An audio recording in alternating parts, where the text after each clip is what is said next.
तो गौरा कहती है आप नहीं जान सकते मेरे पति की जो माया है वो 3 लोक के मालिक हैं, वो लीला कर रहे हैं। तो कहते हैं फिर भगवान शंकर जी की वो प्रार्थना करती गौरा मैया अपना रूप बदलो। तो 16 साल के भोले बाबा अपना रूप बदल के बैठते हैं, जैसे उड़ती है मैना देखकर खुश हो जाती है और तिलक करती है, आरती उतारती है और भोले बाबा की बोलो जी शादी हो जाती है।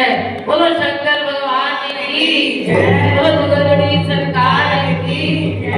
अब क्या है जी, शादी हो चुकी, अब सखियों ने घेरा डाल दिया, भोले बाबा को घेरा डाल दिया। क्या कहा उन्होंने जानते हो? सब लिया बाबा सन छंद सुना के जा, सब लिया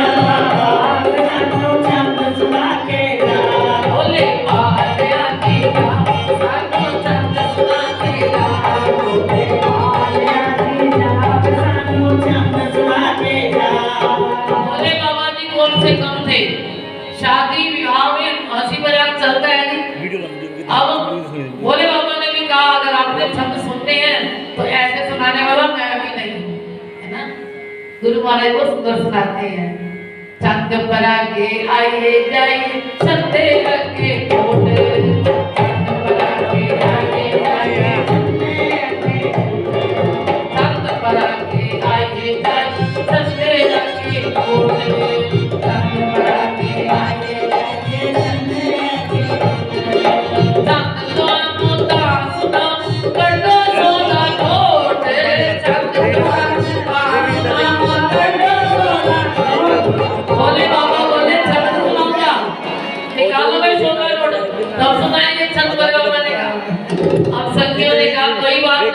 हमने छंद तो सुनने ही सुनते हैं, नोट जितने मर्जी ले लो हम देने को तैयार है, लेकिन छंद सुनाओ। भोले बाबा ने कहा ऐसे नहीं सुनाऊंगा, निकालो सभी नोट। सब सखियों ने क्या किया जी, नोट निकालने शुरू कर दिए। बाबा हमको तो आप बोलो जी सुनाओ छंद। बस देखो जी भगवान भोले बाबा ने अपना इशारा किया, नोटों की बरसात होने लगी। सब सखियों ने कहा बाबा ये छंद सुनाओ। भगवान ने कहा ठीक है, छंद परा के आइए जाइए छंदे रखे कोई, छंद परा के आइए जाइए छंदे रखे कोई, ओ छंद परा के आइए जाइए छंदे रखे कोई, छंद परा के आइए जाइए छंदे रखे कोई। ओठ सखियां आगे पीछे गौरा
बड़ी मुश्किल काम फिक्र न कोई कोई करना तोरा करने फकीर का किधर कोई करना आलिया बाबा सानू चंद सुला के जा बोले आलिया बाबा सानू चंद सुला के जा आलिया बाबा सानू चंद सुला के जा आलिया बाबा सानू चंद सुला के जा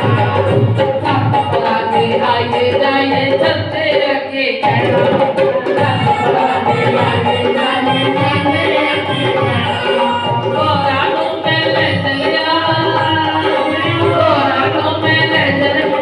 सबने देखते रहना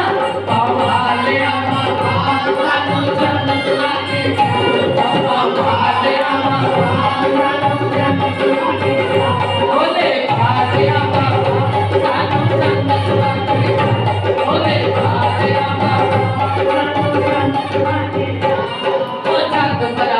आइए जाइए चलते रखे थोड़ी आइए जाइए चलते रखे थोड़ी अमर रहेगी शिव को राती जोड़ी तक अमर रहेगी शिव को राती जोड़ी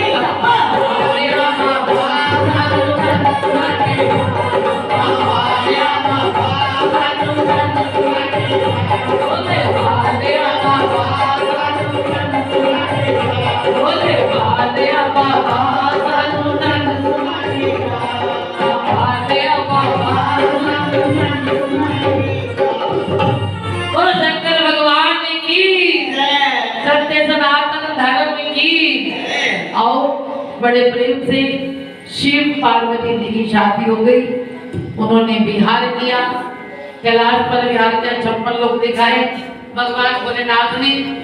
आगे आता है 7वें अवतार पृथु अवतार हुए, जो कि कर्म योगी थे।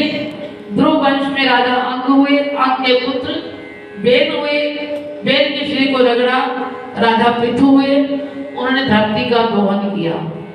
बेन तो बड़ा पापी राजा था, वो तो ये कहता था ना यष्टव्यम ना दातव्यम और ना होतव्यम विदा गजित इति निवार्य धर्मम वेदी घोषण सदृशा। उसने घोषणा करनी, कोई यज्ञ नहीं करेगा, कोई तप नहीं करेगा और कोई भी हवन नहीं करेगा। इसीलिए सारे लोग बड़े दुखी हुए। धर्म तो करना चाहिए। बड़ा निकम्मा राजा था। कहते उसने जो मथा गया तो पृथु अवतार हुए, जिन्होंने पृथ्वी का दोहन किया।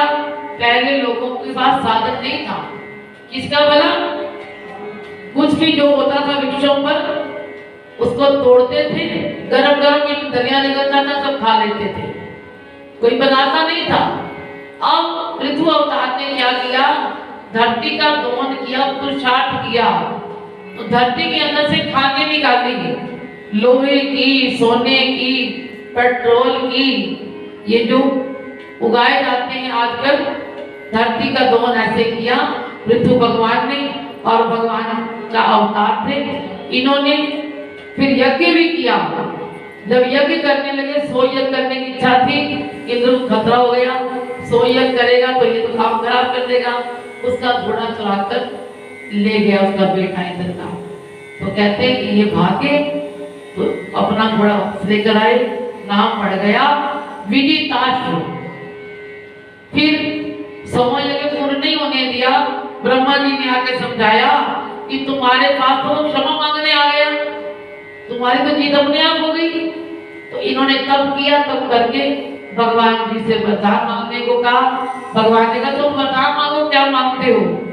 पृथु ने क्या मांगा, बोले मेरे 1000 कान दे दो, इन 2 कानों से तुम्हारी स्तुति सुनता हूँ, मुझे संतुष्टि नहीं होती, मेरे 1000 कान दे दो ताकि मैं तुम्हारी स्तुति सुनता रहूं, तुम्हारा कथा को सुनता रहूं, है ना। ये वरदान मांगा था पृथु अवतार ने। यहाँ पर हम कहा करते हैं, जहाँ भी सत्संग होता हो वहाँ आप चले जाया करो सुनने के लिए। जहाँ सत्संग होता हो वहाँ पर नित्य जाओ तुम, हमें फुर्सत नहीं कहकर ये मौका मत गवाओ तुम।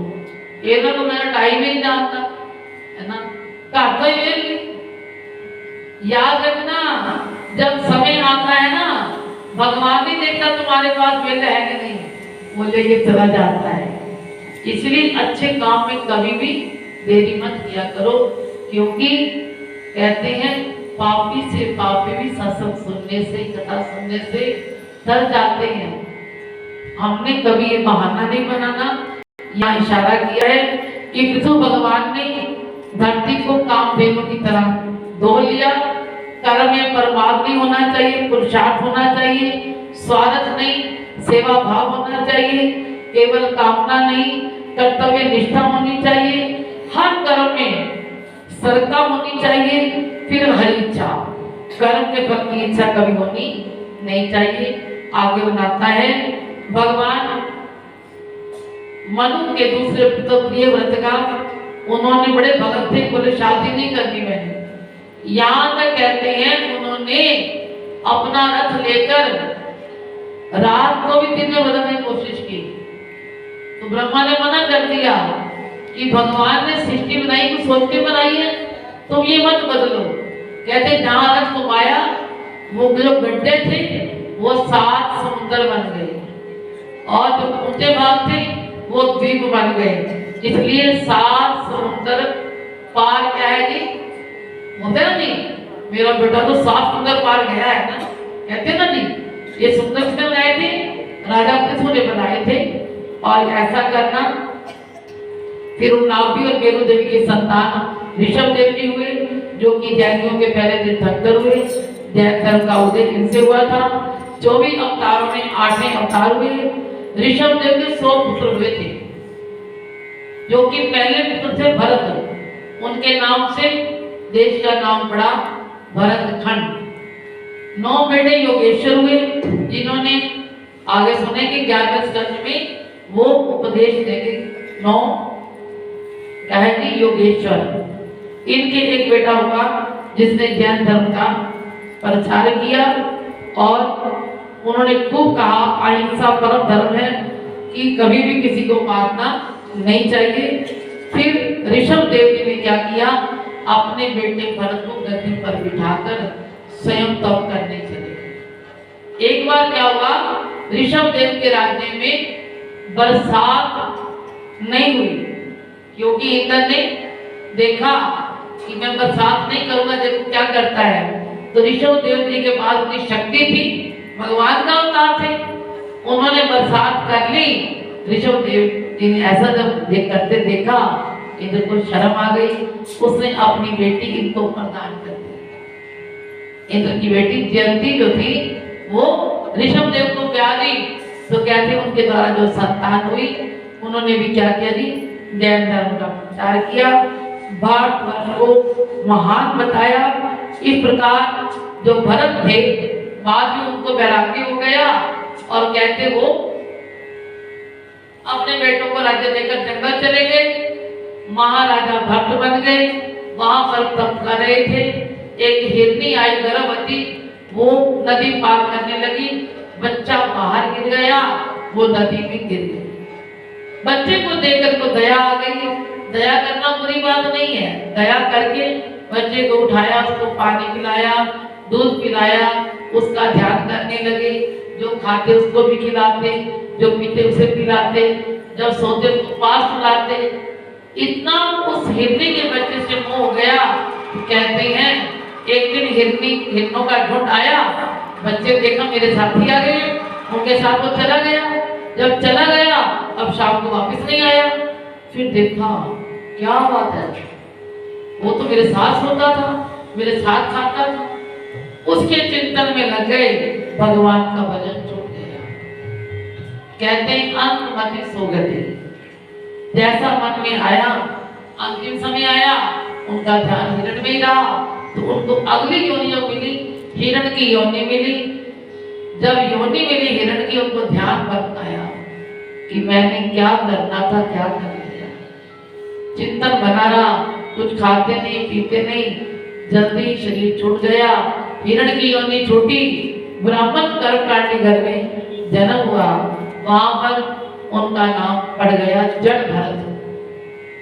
जन्म तो हुआ, लेकिन से बोलना नहीं, करना नहीं, कुछ धंधा नहीं करना, घर वालों ने कहा तो निकम्मा है, काम नहीं करता है ना, चल खेतों में भेज देते हैं, खेतों की रखवाली करेगा पक्षियों से। जब खेत में गया उनको उन्हें भगवान दिखाई देने लगा ना। रखवाली क्या करनी थी, राम जी की चिड़िया राम जी का खेत, भर भर खाओ अपना पेट, है ना। तो चिड़ियों को उड़ाना तो क्या था, उनको खिलाने लगा। भाइयों ने देखा ये तो यहाँ भी काम करने वाला नहीं है, घर से निकाल दिया उसको। अब बेचारा जंगल भटक रहा था। एक दिन क्या हुआ, हार पालकी को उठाए हुए थे और वो राजा बैठा पालकी पर जा रहा था। रास्ते में क्या हुआ, एक हार बीमार पड़ गया। उन्होंने कहा पालकी डोल रही है, बोले महाराज बीमार है, कोई देख लो। देखा हट्टा कट्टा एक व्यक्ति बैठा हुआ है, वो जड़ भरत थे। उनको बुलाया, पालकी में लगा दिया। जब वो जाता तो देखता नीचे कोई कीड़ा तो नहीं आ रहा, पैर ऊंचा करता पालकी उछल जाती और टकरा जाती सिर में राजा के। बोले ये क्या हुआ, टकरा क्यों नहीं, बोले महाराज नया का हार है ना। तो राजा ने कहा तुम तो भट्टे करते हो, फिर उछल कूद कर रहे हो। राजा रघुवंश से कहा महाराज हट्टा कट्टा तो शरीर है, मैं तो परम आत्मा हूं। जब रघुवंश ने सुना ये क्या, दो चार बातें की तो ज्ञान मिला। बोले नहीं आप मेरे गुरुदेव तो नहीं हो। बोले नहीं तुम्हारा गुरुदेव नहीं हो। बोले जो मैं लेने जा रहा था कपिल मुनि के आश्रम में गुरुदेव के पास, मेरे को तो यही मिल गया, इसलिए मैं कहीं जाऊंगा नहीं, चरणों में सिर झुका दिया। इस प्रकार महाराजा भरत के 3 जन्मों की कथा यहाँ आती है कि उन्होंने 3 जन्म पाए। यहाँ इशारा किया है कि आप भी जीवन में कभी भी भक्ति करते हुए उलझ ना जाना और अपने को कहीं उलझा ना देना, ताकि आपको जन्म मरण के चक्कर में उलझना पड़े।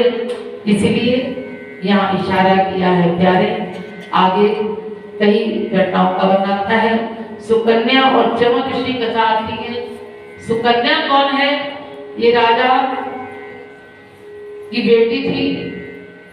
राजा के साथ सभी लोग जंगल में गए। अचानक क्या था, इनकी बेटी सुकन्या के द्वारा सखियों के साथ गई, एक बावटी बनी थी, उसे बंटे चमक रहे थे, तिनका लिया, उन्हें मार दिया, खून की धारा बहने लगी, घबरा गई और कहते हैं पूरे विश्व में क्या हो गया जी, हलचल मच गई, ये क्या हो गया। पता चला, राजा भागकर आए, बेटी ने आकर बताया पिताजी मेरे द्वारा गलती हो गई है, एक ऋषि तप कर रहे थे, मैंने सोचा बर्थडे है ऐसे हो गया। तो राजा ऋषि के पास गए, महाराज क्षमा कीजिए बेटी से ऐसा हो गया, आप बताइए हम क्या करें। बोले आप जानते हो आंखें तो है नहीं, मैं कहाँ कंदमूल लेने जाऊंगा, पूजा के फूल लेने जाऊंगा। तो बेटी को बाहर छोड़ दिया ऋषि के पास। अब बेटी वहां रहने लगी, राजा घर चले गए। कुछ दिनों के बाद ऊपर से अश्विनी कुमार डाले थे, देखा नौजवान बैठी है बेटी, ये बूढ़ा नीचे उतरे, परीक्षा ली लड़की की, देवी आप हमसे शादी कर लो, इस बूढ़े से क्या करोगी। बोले नहीं ये मेरे सब कुछ है। उन्होंने कहा तो परीक्षा में पास हो गई हो, हम क्या करेंगे, एक घोल बनाएंगे, उस घोल में हम तीनों चले जाएंगे, बाहर निकलेंगे एक जैसे होंगे, आप पहचान लेना पति को। बोले ठीक है। उन्होंने ऐसा ही किया, घोल बनाया। जब घोल से निकले तीनों एक जैसे नौजवान, सफेद वस्त्र पहने हुए, उसने पति को पहचाना। तो अश्विनी कुमार ने वरदान दिया, देवी तुम्हारी भक्ति, तुम्हारी सेवा, तुमने ये नहीं सोचा कि ये बूढ़े हैं मैं जवान हूँ, तुमने दिल से सेवा की है, तुम्हारी सेवा का फल तुम्हारे पति नौजवान हो चुके हैं, अनेकों दास दासियां हैं, तुम अब क्या करोगी, आनंद विहार करो, ऐसा वरदान दिया। थोड़े दिनों के बाद पिता देखने आए, बेटी को छोड़ के आया था, देखो जाकर देखा वहां कोई बूढ़ा नहीं है, नौजवान के पास बेटी बैठी है, बेटी ये तूने क्या कर दिया? बेटी ने कहा पिताजी आप क्या सोच रहे हो? इतने में च्यवन ऋषि जी बोले पिताजी चिंता मत करिए, ये तुम्हारी बेटी में वही बूढ़ा हूं, तुम्हारी बेटी की सेवा ने ये फल लाया है कि मैं आज नौजवान हो चुका हूं। कैसे हुआ हूं? देवताओं के जो डॉक्टर हैं, वैद्य हैं, अश्विनी कुमार, उन्होंने मेरे को च्यवन प्रकाश यानी 53 प्रकार का जो घोल बनाया, जिसको आप बोलते हैं च्यवन प्रकाश है कि कोई जवान होना चाहता है तो च्यवन प्रकाश खा लेना। तब से ये च्यवन ऋषि के द्वारा ये क्या हुआ जी, घोल तैयार हुआ था। तब से उन्हीं ऋषि के नाम से च्यवन प्रकाश नाम पड़ा। यहाँ से हमको शिक्षा मिलती है कि देखो एक कन्या ने अपनी सेवा से ऋषि का दिल जीता। देवता लोग जो थे, डॉक्टर लोग थे, उन्होंने इस पर कृपा की, बूढ़े को भी नौजवान बना दिया। आइए गजराज गधा आती है। गज पानी पीने गया तालाब पर, तो ग्राहक ने पैर पकड़ लिया, खींच रहा था, उसको परिवार का मानता, परिवार सारा मेरे साथ है। परिवार भाग गया और उसने क्या किया कि एक फूल पड़ा था, लेकर हरि को पुकारा, हरि अवतार। तो वो भागे आए, उन्होंने आकर पहले ग्राह का उद्धार किया, फिर गज का। गज ने पूछा महाराज बुलाया तो मैंने, पहले तुमने ग्राह को क्यों ताल दिया? भगवान जी कहने लगे बेटा जो मेरे भक्तों के पैर पकड़ लेता है उसको मैं पहले ताल देता हूँ। इसलिए हमारे गुरुदेव, हमारे ऋषियन जो होते हैं वो भगवान के भक्त होते हैं, भगवान के प्यारे होते हैं। हमने गुरु के चरण पकड़ लिए तो क्या है जी, हमारा उद्धार तो हो ही जाएगा।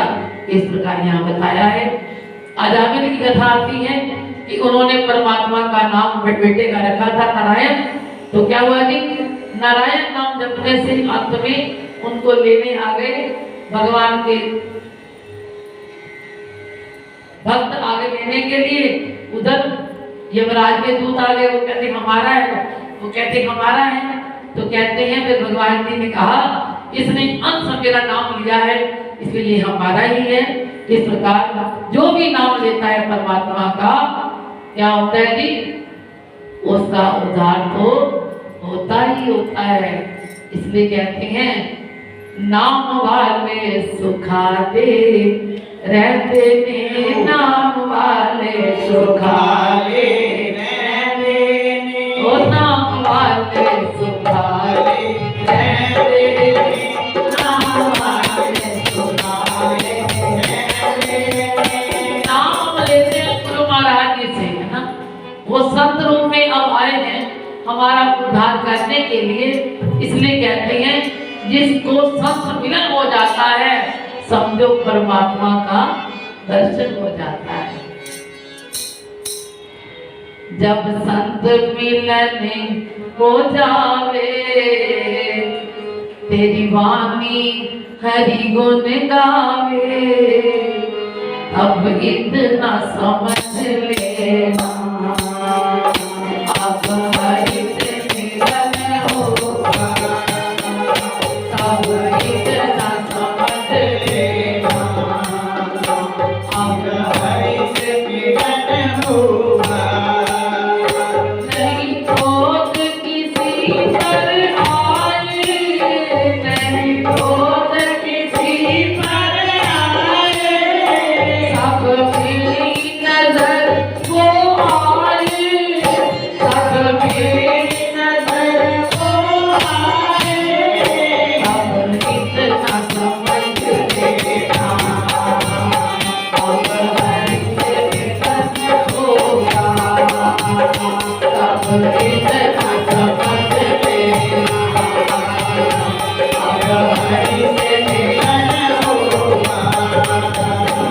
आँखों से आंसू आए, आँखों से आंसू आए, दिन रात नजर वो आए, दिन रात नजर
अपने मन में दृढ़ निश्चय कर लो कि हमने गुरुदेव की शरण ले ली है तो हमको परमात्मा जरूर मिलेंगे। जिन्होंने ये दृढ़ निश्चय कर लिया, याद रखना उनका उद्धार तो होगा ही होगा। और बड़े प्रेम से गुरु चरणों में ये प्रार्थना करें, हे गुरुदेव आप अपनी कृपा हम पर बनाए रखना। ताली बजाकर बोलिए, इतनी कृपा सतगुरु जी बनाए रखना।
लाज तुम्हारे हाथ है बचा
पर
जब तक गुरु कृपा नहीं होती तब तक इंसान कुछ नहीं खा सकता।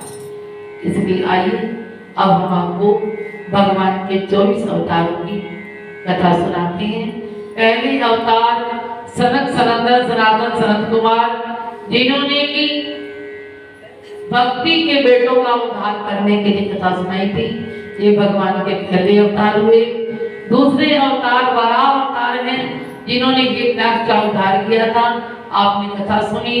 तीसरे अवतार नारद अवतार, जिनको संतों का संग मिला, संतों के संग से उनका जीवन बदल गया।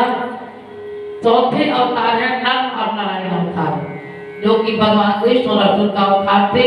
इन्होंने बद्रीनाथ में तप किया।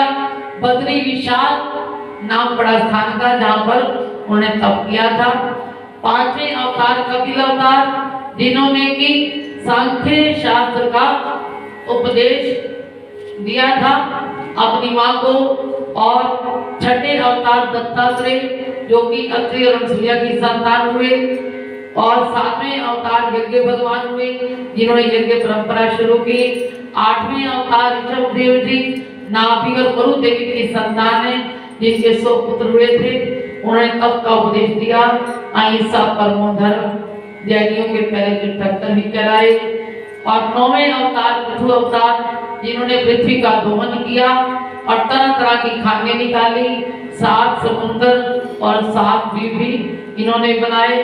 10वें अवतार मत्स्य अवतार, जो कृतमाला नदी त्रिवेंद्रम की ओर है, वहां पर राजा सत्यव्रत रहते थे।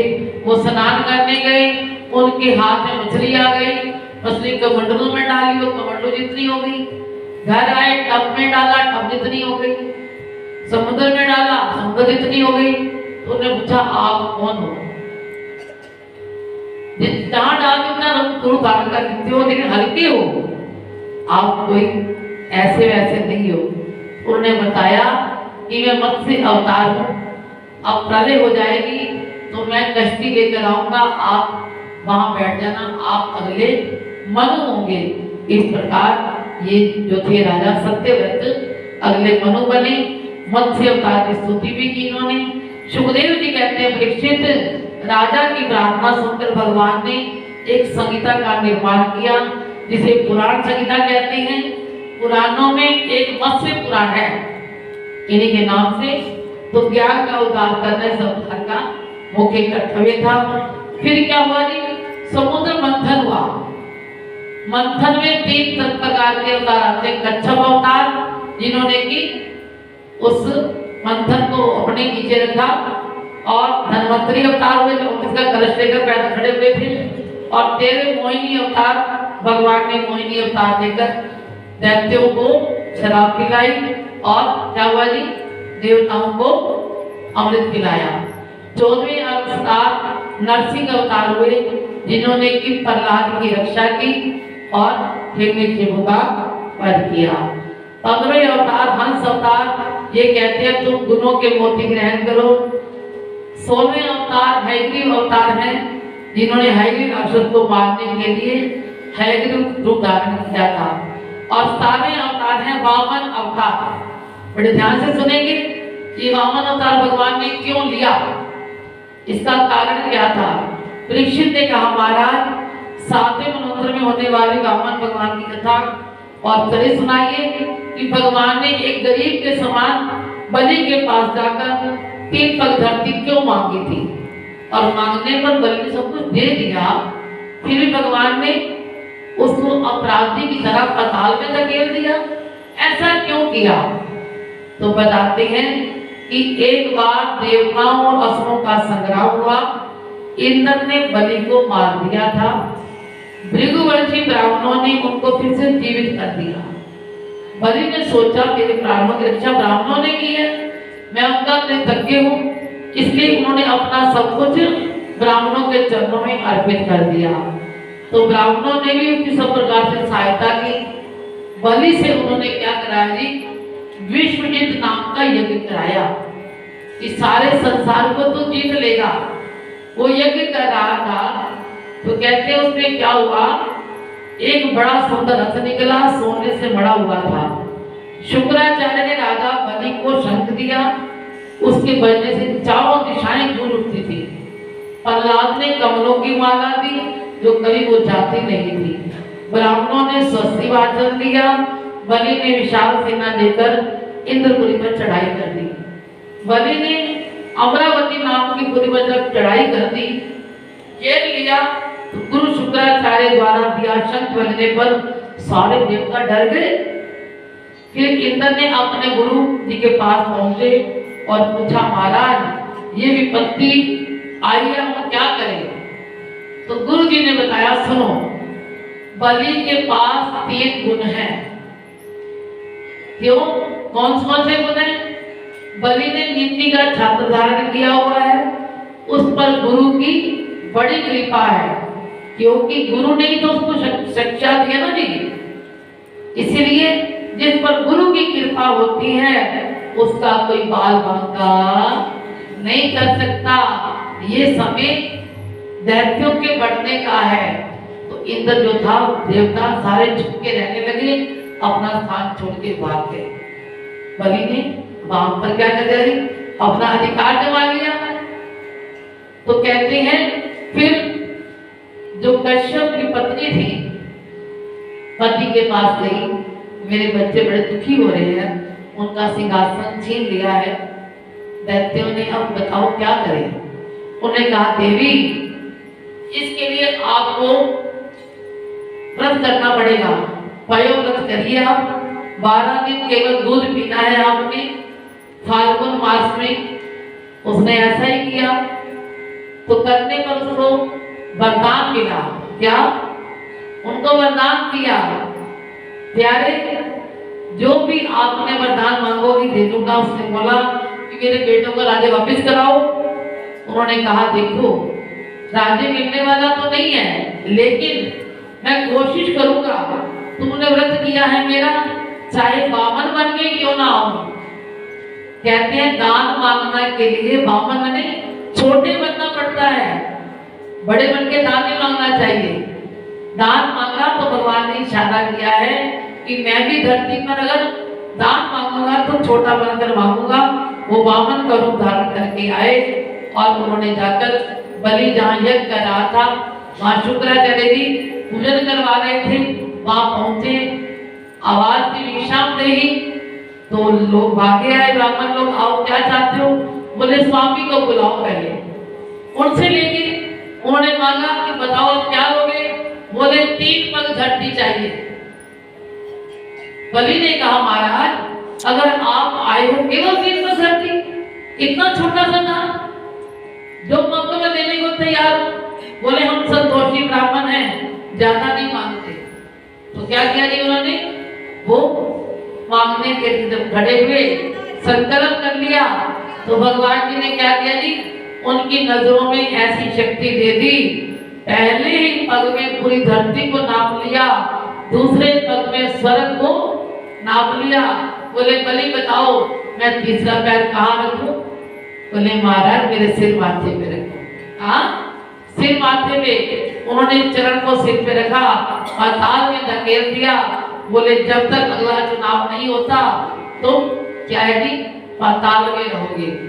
साथ में ये भी कहा कि मैं तुम्हारे द्वार पर तुम्हारी चौकीदारी करूंगा, पहरेदार बनकर खड़ा रहूंगा, क्योंकि जो मैंने ठान लिया है ये यूं ही नहीं चला। सुंदरकांड के पाठ में आपने पढ़ा होगा, बलि बांधत प्रभु बाड़िनो, पढ़ा ना जी? कभी ध्यान किया आपने?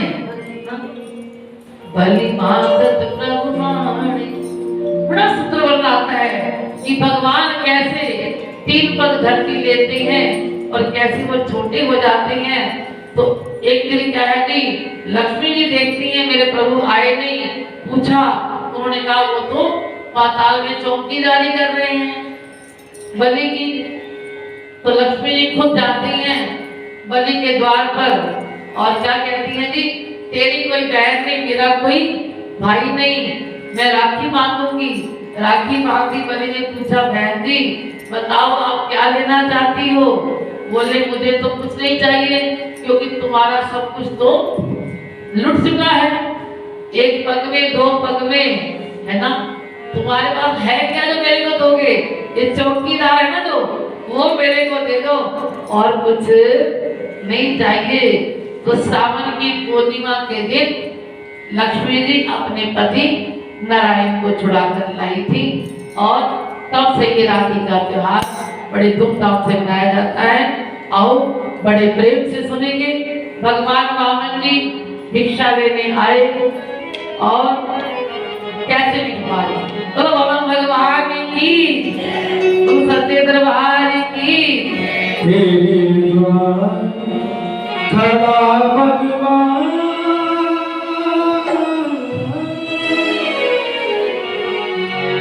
तेरे द्वार खड़ा भगवान, भगत भरते जो उनके यजमान आगे आएंगे भगवान की पूजा करेंगे। तेरे द्वार खड़ा भगवान, भगत भरते भगत भरते जोड़ी।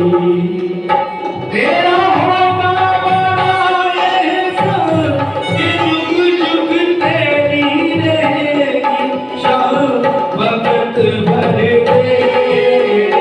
खाली भगत भरते जोड़ी।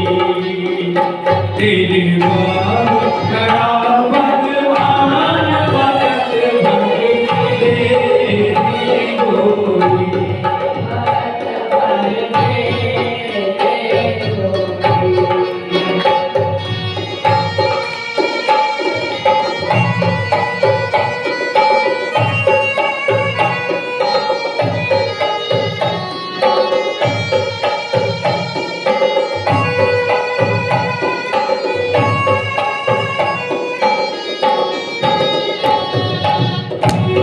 उठी है सारी धरती तेरे, दोना गगन है सारी। डोल उठी है सारी धरती तेरे,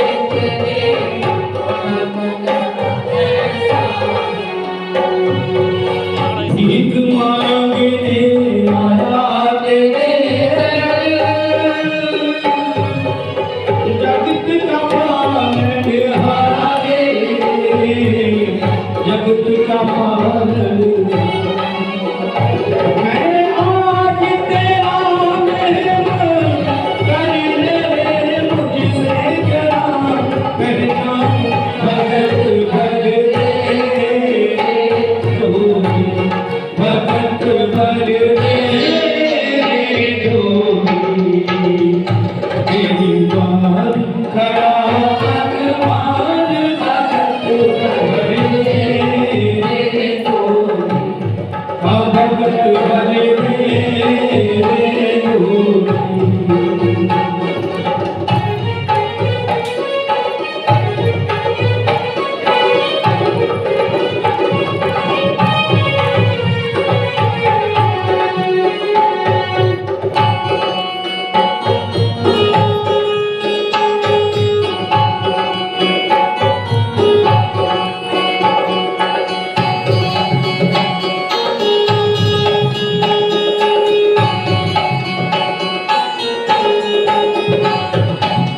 आज लुटा तेरे सर से अपना, मान ले कहना तेरी।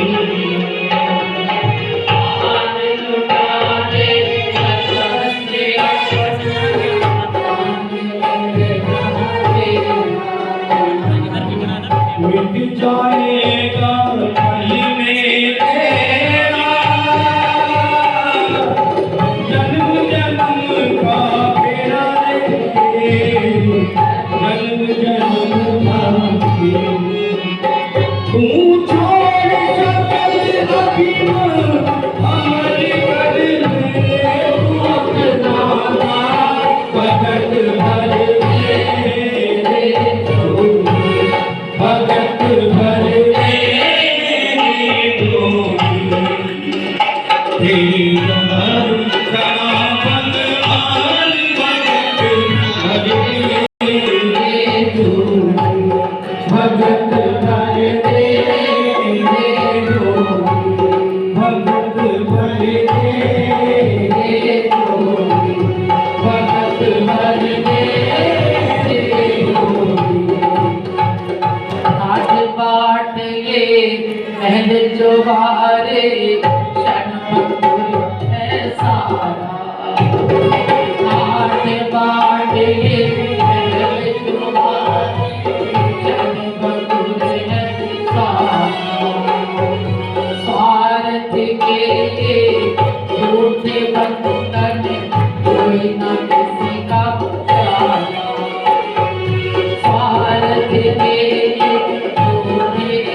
हैं। तो बलि को तुमसे गुरुदेव ने कहा था जल्दी आना, पूजा में देरी नहीं करनी, लेकिन जब वहां गए तो उनको देर लग गई। गुरुजी भाग भागे आए पीछे, आकर देखा ये कौन छलिया। बोले ध्यान से बलि, ये कोई ब्राह्मण नहीं है, ये तो कौन है? विष्णु है, अपने भाई का राज्य लेने आया है, ठगे ना जाना, संकल्प मत करना। बलि ने कहा वाह जय गुरुदेव, गुरु गोविंद दोनों खड़े किसके लागू पाए, बलिहारी गुरु आपने जिन गोविंद दियो मिलाए। गुरुदेव आपके बिना हमें कौन ज्ञान कराता कि ये भगवान है। भगवान तो पास खड़े थे, लेकिन बिना गुरु के कोई पहचान कराता नहीं है। आप कह रहे हो इसको देना नहीं दान, मेरा क्या है महाराज, सारी दुनिया तो इनसे मांगती है, आज ही मेरे द्वार पर आए हैं, मैं कैसे मना कर दूं इनको, है ना। तो बलि ने बड़ा सुंदर कहा गुरुदेव से, क्या मैं नहीं मेरा नहीं, मैं नहीं मेरा नहीं है, तन किसी का है दिया, जो भी अपने पास है वो तन किसी का है।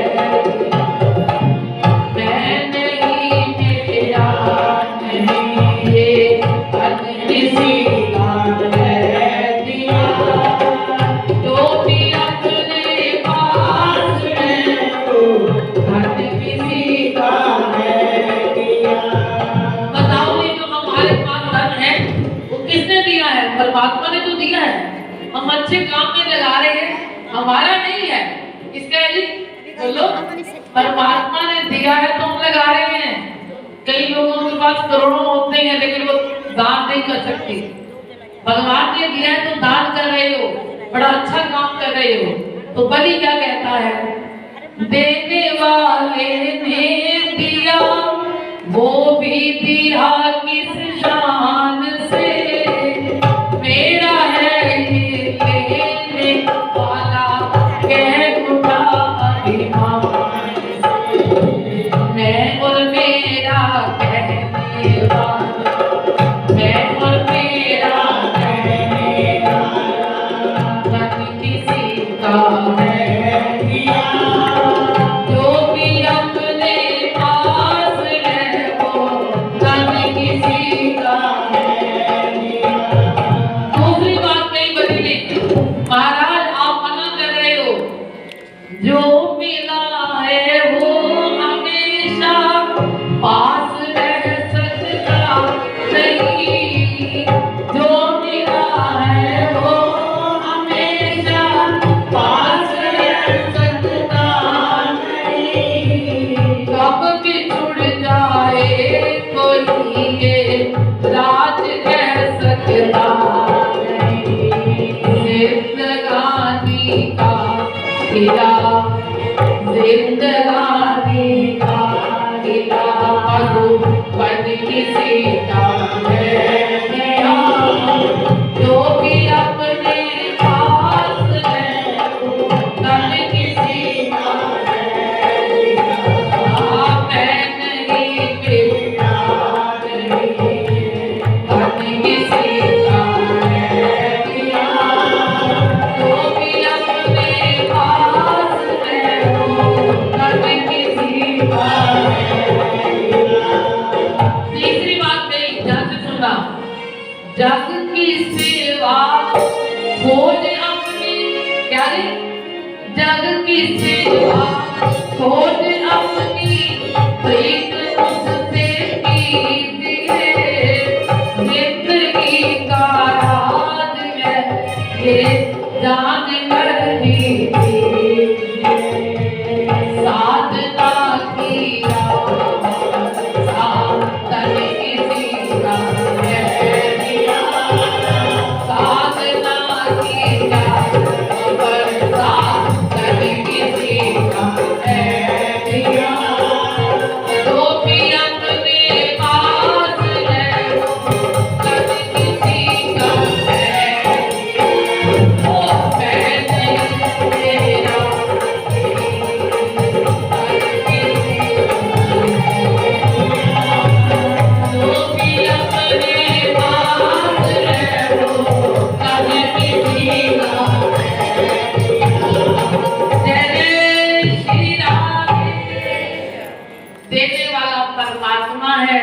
मेरा अपना कुछ भी नहीं, मैं अभिमान ऐसे क्यों करूं।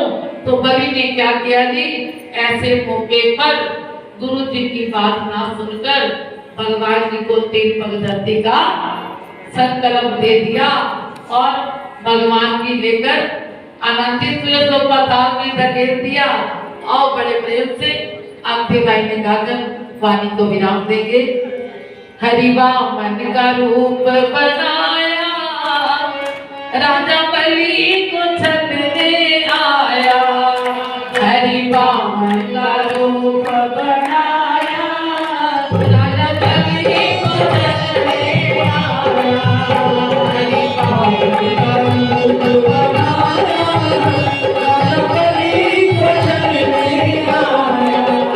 हरिवा मन का रूप बनाया, राजा बलि को छलने आया। उसके पैर छोटे छोटे, उसके पैर छोटे छोटे, उसके पैर छोटे छोटे, उसके पैर छोटे छोटे, उसके पैर छोटे छोटे, उसके पैर छोटे छोटे, उसके पैर छोटे छोटे, उसके पैर छोटे छोटे। उसके बांधे पे तिलक सुहाया, राजा बलि को छलने आया। हरिवा मन का रूप बनाया, राजा बलि को छलने आया। उसके होठ लाल लाल, उसके घुंघराले बाल, उसके होठ लाल लाल, उसके घुंघराले बाल, उसके होठ लाल लाल, उसके घुंघराले बाल, उसके होठ लाल लाल, उसके घुंघराले बाल। उसके सिर पे है, उसके सिर पे छत्र सुहाया, राजा बलि को छलने आया। उसके सिर पे है छत्र सुहाया, राजा बलि को छलने आया। हरिवा मन का रूप बनाया, राजा बलि को छलने आया।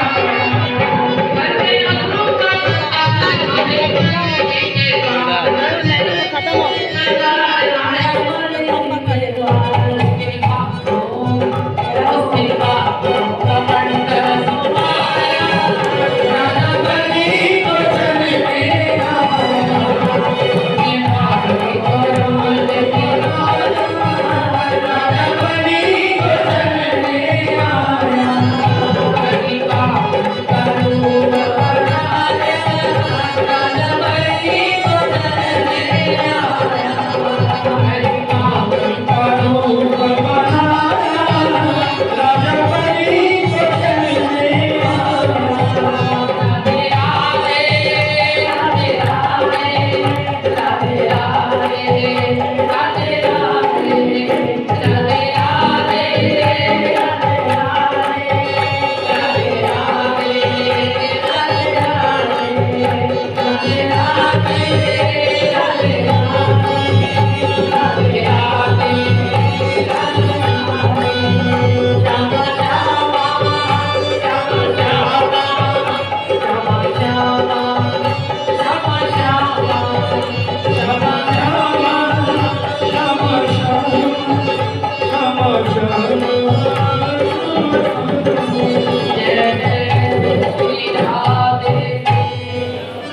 अगलों का भगवान की सत्य सनातन धर्म की। आप प्रार्थना करेंगे परमात्मा परम श्रद्धे हमारे आचार्य जी अपनी वाणी के द्वारा आशीर्वाद देंगे। कल को भगवान जी का जन्म महोत्सव बड़े धूमधाम से मनाया जाएगा। आज हमारे बीच में कान्हा जी पहले आगे बैठ गए कि मैंने कल आना है, डट के तैयार हो जाओ। हमारे गुलशन जी के द्वारा उन्होंने कैसे देखो सेवा लेनी थी। अब इनको पता है क्या करना है ना जी, सारे काम खुद संभालेंगे। बोलो भारतीय बिहारी नाथ की। आइए व्यासपीठ पर आदरणीय पूज्य अहमदाबाद जी महाराज के मुखारबिन से हम लोग कितने सुंदर सुंदर कथा श्रवण कर रहे हैं। गोविंद से प्रार्थना करें, गोविंद जिह्वा गुणानुवर्तन्ते, ये जिह्वा आपके ही गुणों का अनुवाद करती रहे। कानों में पवित्र ध्वनि इसी प्रकार कीर्तन सुनती रहे ये कान, ये आंखें आपकी छवि के निरंतर दर्शन करती रहे। प्रत्येक व्यक्ति के अंदर गोविंद मैं आपके ही दर्शन कर सकूं, ऐसी आस्था ऐसी भावना हे गोविंद आपके चरणों से मुझे सदैव बनी रहे। आइए उस मधुराष्टक का हम लोग सब श्रवण करेंगे बड़े भाव से। जिन गोविंद की हर लीला बंसी बजाना जिनकी मधुर है, जिनकी वीणा बजाना मधुर है, जिनका चलना